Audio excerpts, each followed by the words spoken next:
So this is an example file that I made in Houdini that shows different tricks to help your skinning procedure inside of Houdini. These here on the left are smaller examples, and on the right here is a more complex example. Inside you'll see the network on the left here that builds up everything, and on the right you can see this high-level overview of what this node is about. So this first example is just showing the structure of a biharmonic skinning, which is you have a mesh, you have an object for a skeleton, and then it goes into bone capture lines, the TED embed, and then the actual skinning itself.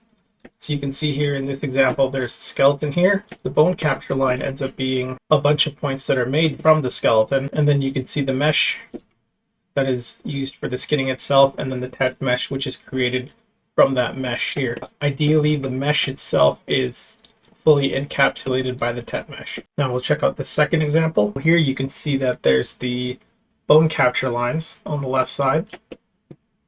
This one here has them unparented. This one here has the skeleton all connected. This is the TET mesh that gets created from the mesh plus these separate bone capture lines. This is the deformed skeleton, and then this is the result from that. So you can see here that when they're unparented, the influence that the bone gets is almost radial around the point. And then you can see here that when they're connected, the bone here goes from this to this to this. This one becomes one bone, or this one becomes the influence for that bone. This becomes the influence for that bone, and then this bone at the top here just influences the points that are around it. So you can step through the graph here on the left to actually see the difference between the two, and you can kind of do a switch between them. So let's check out this smoothing example. In this one, it's the same tube. There's one bend here in the middle, but you can see here with the smooth bone capture on the smooth node, you can see that the skinning gets smoothed across both bones procedurally, and you can keep changing this value here to different values to get a different look. So if I were to change that to 500, change it to 3000, you can see that the values change. And then this is the default skinning. So let's take a look at an example of transferring the skinning from one point to the rest of the mesh. You can see here that here's the deformed skin. It's the same tube, but I've added this extra tube here. With the default skinning, you can see that there's a bit of a bend. If you were to use this attribute transfer node, you can transfer the skinning from one point of this mesh to the whole mesh here. So this is helpful for stuff like armor or something where you need a stiffer deformation. So let's take a look at this example here of using multiple TET meshes. Here you can see that I've done one skinning of an arm using one TET mesh with a low resolution, and then you can see here that I'm doing two TET meshes merged with two different resolutions, a higher one for the hand, lower one for the arm. And then you can see the results on the end deformation here. You can see that the fingers are, because they're separated here, there's no skin bleeding between them. While down here with a lower resolution, you'll see this where it looks like the bone influences are influencing more than just a single finger alone. It's affecting the area that's around it based off of this TET mesh. So let's take a look at this example here where you can actually modify the mesh and the bone capture lines before it goes to the skinning. You can see in this example, I actually took a mesh and I actually smoothed it out, turned that into the TET mesh, modified the bone capture lines, and then I used that to create the skinning for the final mesh over here on the right. You can see the same here as the default. So in this one, I did not modify the original mesh, just turned it into a TET mesh.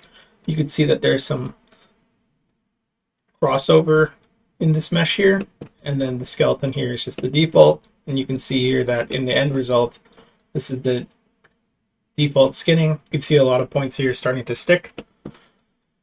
While in this top example, you can see here that the skinning is a lot smoother because I added a bunch of changes to this bone capture lines here. You can see here that I used a rig post to move some of the bone capture lines and then I merge it back to the original. So then I have more influence on points that are closer to the mesh. And you can go through this tree here to see how all that is done. If you actually click on View and under Dependency Links, Show for Selected Nodes, you can see that this visualizer here is actually just pulled from different parts of this graph.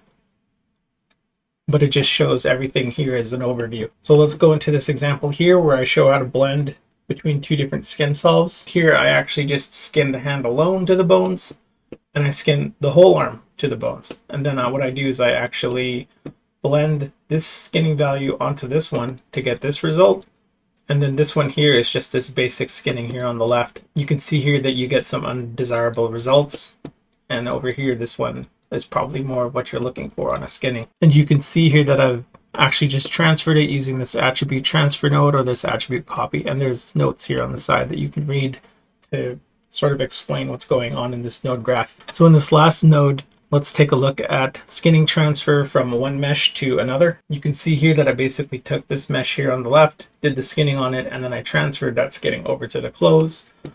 And you can see the deformed mesh and the clothing here on the right. The way that's accomplished is it's using this attribute transfer, which uses the bone capture from the points, and it uses these points values here to transfer from the body group over to the clothing group. This is a more simple graph here, but you can see that the benefits of doing this stuff in Houdini is you can actually take a look at the default pose, and then using a rig pose, you can have a pose that you can kind of QC against. You could actually just duplicate the rig pose too if you wanted to make another one. Enter, it's down, and then you can take a look at multiple poses to test your skinning. So this is the final example here on the right side with the red comment box. So here's the working graph on the left, and then the example showing the high overview on the right. Basically, you can see the bone capture lines here on the right, and then the skinning that I modified here on the left. You can see the teeth that I modified here, as well as the tet embed here for the teeth. Here's a close-up of the head, and then the tet embed for the head. You can see that I've opened up the mouth here, and this tet embed has a hole where the mouth bag is. And you can see here that the eyes are just skinned to a single bone. And in this end result, you can see the default skinning versus this multiple step skinning. Both of these are using the same rig post to show the result of the skinning itself. On the left, you can see the eyes are warping the face. And on this one here, you can see that the jaw is opening up properly and the eyes are rotating separately. You can see that the armpits are sticking on the left side here, and on the right, they are deforming a little bit better from a default skinning value. You can see here that the hip needs a little bit more work, but you can actually tweak the bone capture lines on this node over here to fix that up. You can actually modify this rig pose here to see how it changes the QC sample here at the bottom. So that's basically it. I didn't want to make this video too long. It's easier to just open up this file and then take a look and try to understand what's going on by going through the graphs yourself.